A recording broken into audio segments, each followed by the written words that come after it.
Yep. Moving on to the AFC East, it is the last division that we are going to be going over for all of our predictions. 4 more left. Starting off with the Buffalo Bills. You and I had the same player. A little bit different of predictions, both of them correct. I said that James Cook was going to have 1,300 rushing yards. You said James Cook was going to have 1,400 rushing yards. He surpassed both of those, and he led the league in rushing with 1,621, 5.2 yards per carry, 12 touchdowns, another 33 catches for 291 yards, and 2 more touchdowns on top of that. He was less than 100 yards away from 2,000 scrimmage yards. Like I said, only 2 players, said earlier, only 2 players actually reached that mark, CMC and Bijan Robinson. So he's right there along with Jonathan Taylor on hitting that 2,000. So James Cook with a fantastic season. You and I thought he'd be a big piece. Didn't think he was going to lead the league in rushing, though. I wasn't going to give it to him. James Cook is the reason why he's one of the reasons he's a prime example of why this podcast exists. Right? Because I have been on James Cook for quite some time. And boy, howdy, do I wish I had your responses when bringing up James Cook 2 or 3 years ago. Because spoiler alert, my boy Jacob here was not a believer. And yeah, not 2 years ago, definitely not. This is why this podcast exists, because we can get what we say out into the public. We can get it on the record. That way we can hold each other accountable for it years later. Very, very excited for Christian Watson, Offensive Player of the Year 2028 campaign to come down, because, ultimately anytime me and him disagree on a player, it is a very polarizing topic. I got one text message. I searched James Cook in our text messages. Came up. This was 2025. So this was January 2025. So over a year ago. He said, has there been a player more important to his team's improvement year over year than James Cook this year? And then I said to you, yeah, no, there has to be someone else. I think that wraps it up. Exactly what you're talking about. It's just that. Bro, the thing is when we love a player, when we love a player together, you and me, we're all over Jared Verse, day one. Yep. Day one, we were all over Jared Verse. And, obviously it's easy. Oh yeah, we liked Will Anderson Jr. Yeah. Duh. Right. Now the Malik Neighbors, Roma Dunze thing is looking a little wishy-washy at the moment. Right. But either way, when we love a player, we normally hit it. But when we disagree, it's fun, because anytime Christian Watson casts a pass, Christian Watson alert. I bet you if you search Christian Watson, there's a ton of them in there, because anytime that dude does anything, I'm like, Christian Watson alert, Christian Watson alert. So, and the one player that we're both kind of waiting on, I mean, he's having good years. He had 8.5 sacks this last year, is Latu. It's that was our guy. I mean, we texted a couple times during the year, Latu alert. I mean, he had 3 picks. Man. So it's another one of those guys that we are definitely all over. That's why the draft process and all this stuff has been so fun. You said November 16th this past year, I'm away from the TV. Can someone tell me how many touchdowns Christian Watson has today? I'm pretty sure I had quite a few that once. Yeah, no, it's literally every single time. What could I say? Right. Moving on to the Dolphins, I said that Tyreek Hill was going to have 8+ drops during the season. He only played in 4 games. He didn't have any drops. Obviously, when you only play in 4 games, you don't really have a lot of opportunities for that. And news came out that Tyreek Hill's cut. We're going to have to see where he's going to sign to his new team. So the prediction was wrong. He only played in 4 games, though. You said that Tua was going to start 15+ games and win comeback player of the year. Tua started 14 games, so fell just short of that. Threw for 2,660 yards, 20 touchdowns, 15 interceptions, second in the league for picks, but didn't quite even get on the ballot for a comeback player of the year. It was CMC winning, Aiden Hutchinson, Dak Prescott, Trevor Lawrence, Stefon Diggs, Chris Olave, and Phillip Rivers, all receiving votes. It's a story that we obviously were both kind of hoping for with the injury stuff that's happened with Tua. Didn't click this last year. Yep. Head coach is out. New leadership there. I don't have his cap casualty stuff in front of me at the moment, but I can't imagine that he's altogether safe in his role on that team right now. So maybe the Dolphins should trade him to the Steelers. And that way the Steelers can continue on in mediocrity and being the wild card team and never getting a high enough pick to rebuild, and the Dolphins can start over. Clip that. Yeah. Now that I said that out loud, clip that. I gotcha.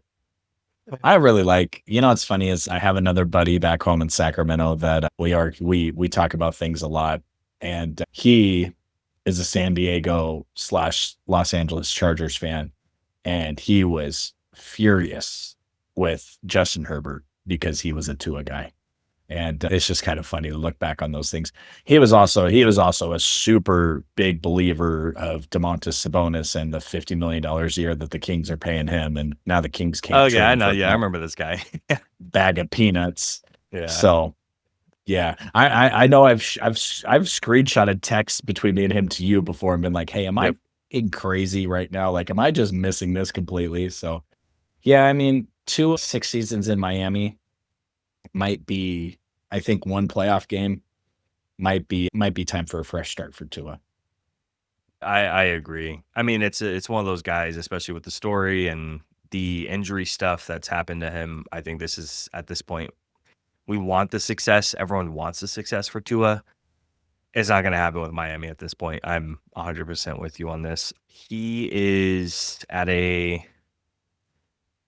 this year would put him at a $99 million dead cap.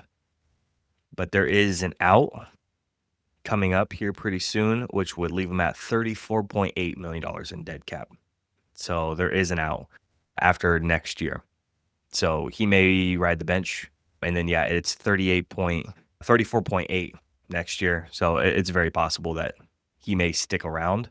It'd be kind of hard with that $99 million cap hit, especially when Dolphins cap situation isn't the best. I mean, it's not the best at the end of the day.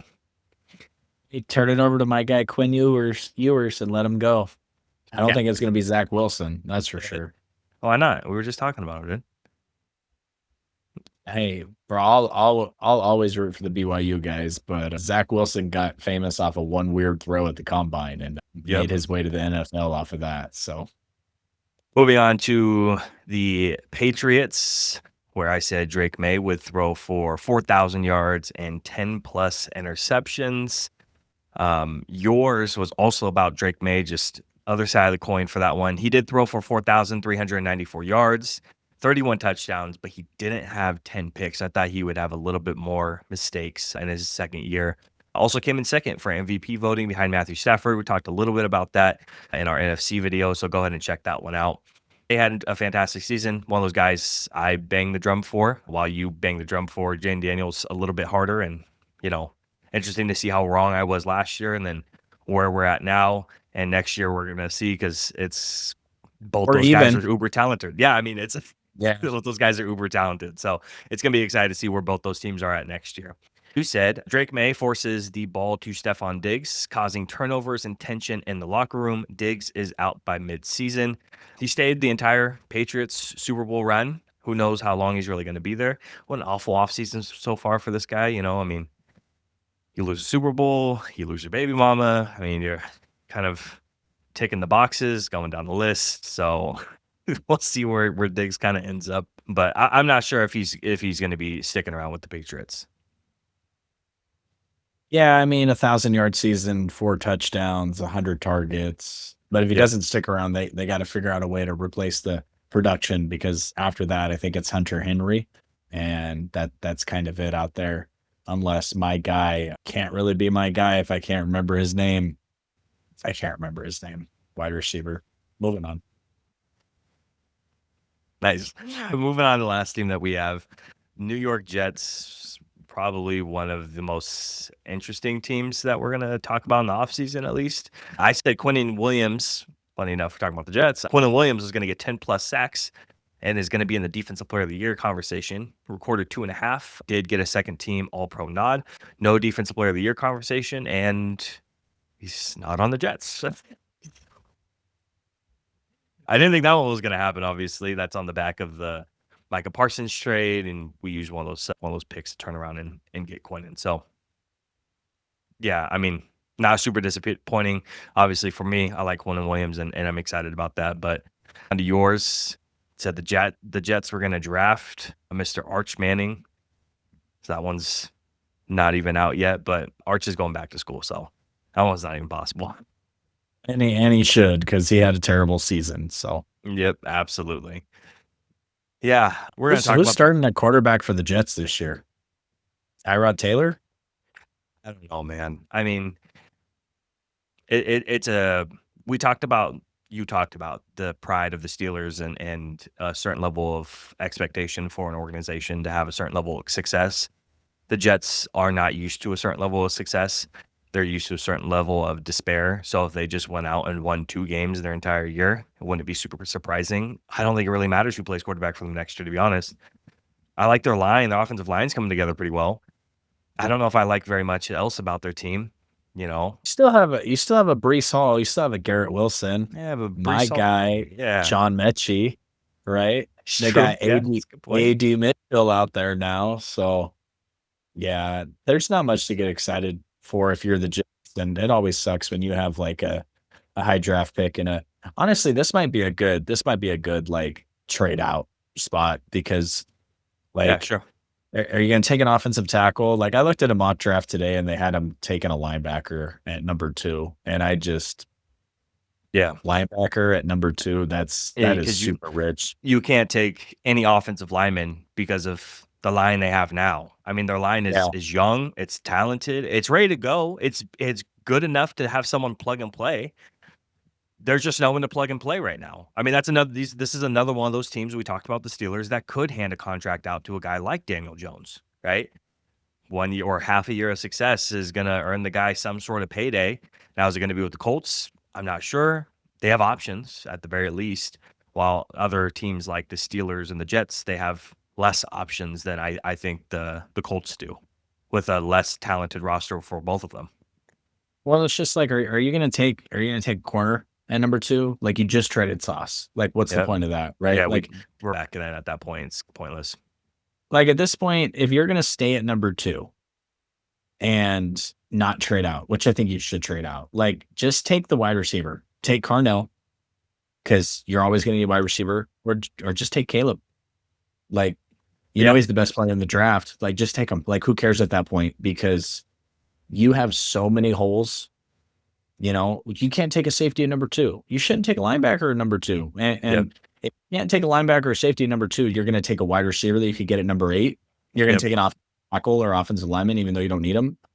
This seems like prime trade back. You know what I mean? Like, pick up a bunch of 2nd and 3rd round picks. I don't know what the number 2 pick in this draft would get you, but I imagine it's 4 or 5 picks minimum, especially if you're not taking a 1st round pick back. But, you know, those guys sitting between 9 and 13 are always looking to get up, you know? Well, and just drop down to 9 to 13 and then drop down again to 20, 25, and then drop down again if you have to. Pick up an additional 7. Like, you need talent everywhere. So get as many picks as you can out of it, because chances are you're going to be terrible this year anyway, and you'll be back in the top 5 anyway. So no matter who you draft. Like, there's not a player at number 2 for the Jets that changes anything. So if you can add a ton of talent in the 2nd, 3rd, and 4th rounds, like, do that. Yeah, I mean, they have 2 first rounds, 2 second rounds, a 4th, a 6th, and 2 7ths. So they have 4 picks in the top 64 in this year's draft. So it's a lot of capital.